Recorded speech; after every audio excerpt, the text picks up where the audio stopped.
Hello students, welcome to the geography class.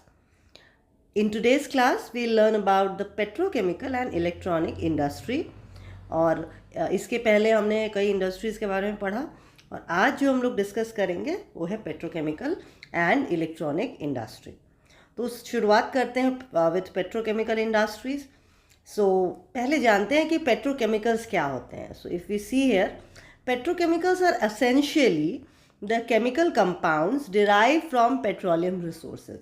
यानी petroleum resources का इस्तेमाल करके हम जो केमिकल्स बनाते हैं, डिराइव करते हैं और उससे कई प्रोडक्ट्स बनते हैं, वो है petrochemicals. The development of petrochemical industries is very recent and is one of the fastest growing industries in India. यानी ये जो पेट्रोकेमिकल इंडस्ट्री है ये इंडिया में one of the fastest growing industry है. Petrochemicals are used in manufacturing wide variety of articles जैसे कि fibres, plastic, detergents and many more. यानी कई तरह के प्रोडक्ट्स जो हैं वो पेट्रोकेमिकल से प्रोडक्ट्स हैं और इसीलिए this is one of the fastest growing industry in India. अगर प्राइवेट सेक्टर की बात करें तो यहाँ पे Union Carbide India Limited at Trombay and National Organic Chemical Factories Limited at Belapur. These are the important petrochemical industries in private sector. और अगर हम पब्लिक सेक्टर की बात करें तो Indian Petrochemicals Corporation Limited near Vadodara and Bongaigaon Petrochemicals Limited at Bongaigaon, Assam. तो ये दोनों जो है ये पब्लिक सेक्टर में they are important. If we talk about कि क्या रॉ मटेरियल्स है which is required by the petrochemical industries, तो रॉ मटेरियल में आ जाता है coal, petroleum and natural gas.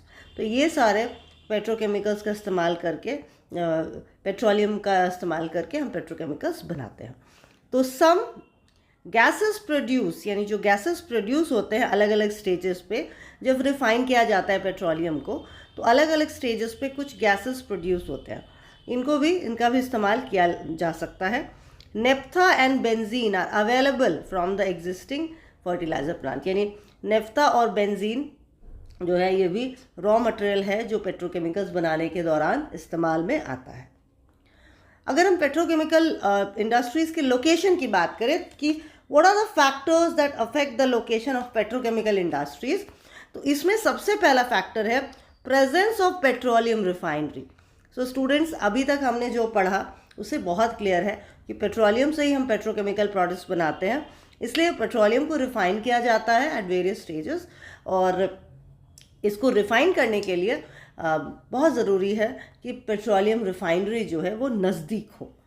Presence of market, no doubt petrochemical products का जो डिमांड है वो होना चाहिए, मार्केट होने चाहिए, बायर्स होने चाहिए, that is very important. And the next important thing is required, that is port facility, ताकि पेट्रोलियम को हम इंपोर्ट भी कर सकें और पेट्रोकेमिकल प्रोडक्ट्स को हम एक्सपोर्ट कर सकें. तो इस तरह से port facility is very important. तो ये सारे फैक्टर्स हैं जिन पर डिपेंड करता है the location of petrochemical industries. Now एक क्वेश्चन है कि why petrochemical centres are mostly located near the ports. ये पोर्ट के पास ही क्यों होते हैं? And this a very commonly asked question. तो इसका आंसर है to reduce the transportation cost of bringing equipments from other countries as well as exporting the finish product to the foreign market. यानी जो इक्विपमेंट्स टेक्नोलॉजी हमें चाहिए that we can reduce the transport cost and also to export the products to the foreign market. तो ये दोनों reason है because of which the petrochemical centres are near the port. Now, why petrochemical centers are located near the oil refinery? So, they are near the oil refinery to facilitate easy raw material supply to the market facility also. यानी आसानी से raw material मिल जाए और market facility भी हो. ये दोनों facilities provide करने के लिए petrochemical centres are near oil refineries. Now both in domestic sector and industrial sector, traditional raw material are being replaced by petrochemical products. तो कई ऐसे पेट्रोकेमिकल प्रोडक्ट्स बन रहे हैं जैसे सिंथेटिक रबर, जो कि नेचुरल रबर का बहुत अच्छा रिप्लेसमेंट है। इस तरह से बहुत सारे सिंथेटिक चीज़ें बन रही हैं, पेट्रोकेमिकल प्रोडक्ट्स जो कि नेचुरल चीज़ों को, यानी जो काफ़ी महंगे और लेस ड्यूरेबल है, उनको रिप्लेस कर रहा है आसानी से। इसीलिए डोमेस्टिक और इंडस्ट्रियल दोनों सेक्टर में पेट्रोकेमिकल प्रोडक्ट्स का जो डिमांड है वो बहुत तेज़ी से बढ़ रहा है। So now let's move to the electronic industry. तो इलेक्ट्रॉनिक इंडस्ट्री की अगर बात करें इंडिया में, तो electronic industry is based on new specific knowledge, high technology, continuous research and investigation. यानी अगर हम इलेक्ट्रॉनिक इंडस्ट्री की बात करें तो किन चीज़ों पे बेस्ड होता है? बेस्ड होता है specific knowledge, high technology, continuous research और इन्वेस्टिगेशन पे ये बेस्ड होता है। It has provided advanced techniques for medical diagnosis and the treatment of deadly diseases।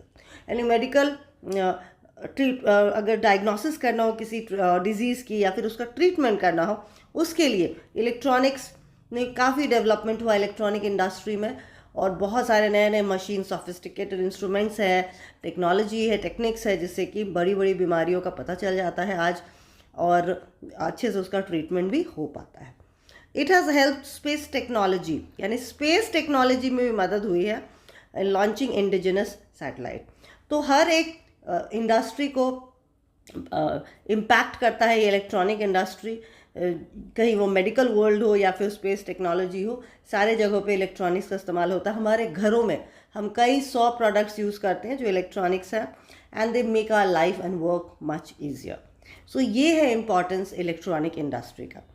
तो it has help the defence also, यानी डिफेंस फोर्स को भी हेल्प किया है to produce new equipments like radar and सोनार।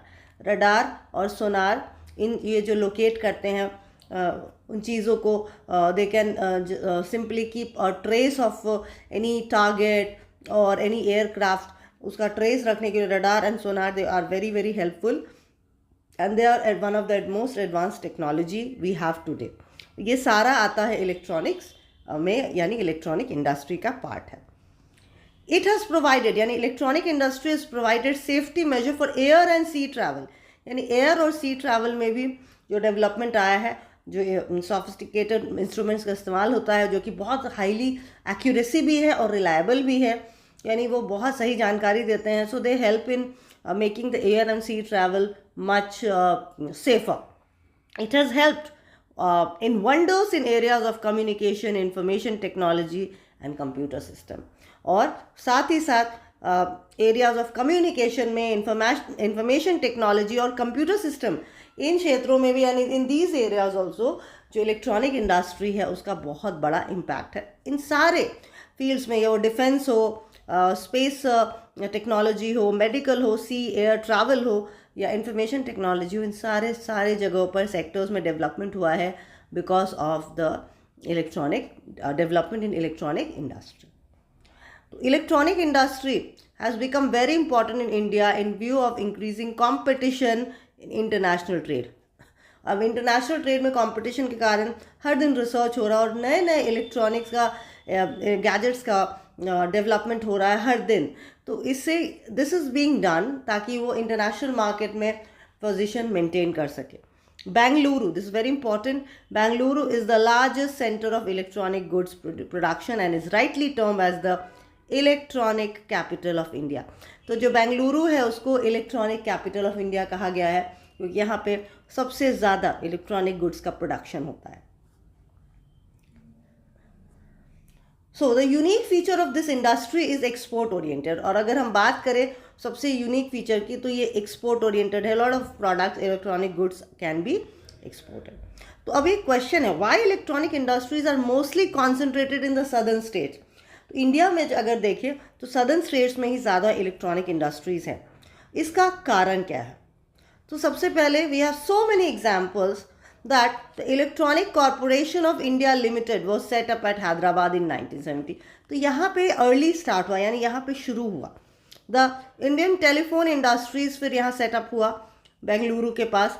फिर Bharat electronics limited Bengaluru के पास यहाँ शुरू हुआ बेंगलुरु में। तो इस तरह से एक के बाद एक इंडस्ट्रीज यहाँ डेवलप होते गए और इसीलिए south India became the hub of electronic industry in India. Now कौन से फैक्टर्स है जो इंडिया में इलेक्ट्रॉनिक इंडस्ट्री को के लोकेशन को इफ़ेक्ट करते हैं? तो सबसे पहला हो गया, अगर इलेक्ट्रॉनिक गुड्स की बात करें तो उसके पोटेंशियल बायर्स या जो वो सप्लाई करेंगे वो सारे सेक्टर्स मेट्रोपॉलिटन सिटीज़ में होते हैं. So this should be, the electronic industry must be near the metropolitan cities. Good network और transport and communication ज़रूरी है, so that raw material or the finished products can be sent to the market. Highly skilled professional required. ये unskilled लोग यहाँ इस industry में काम नहीं कर सकते हैं, because electronics to make any electronic goods or any machine or equipment, high knowledge और we can say expertise is required. इसीलिए स्किल्ड प्रोफेशनल्स की ज़रूरत होती है.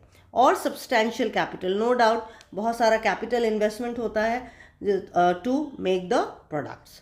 सो these are the factors that affect the location of electronic industry in India. So students, that's all. ये था हमारा electronic industries and the petrochemical industries in India.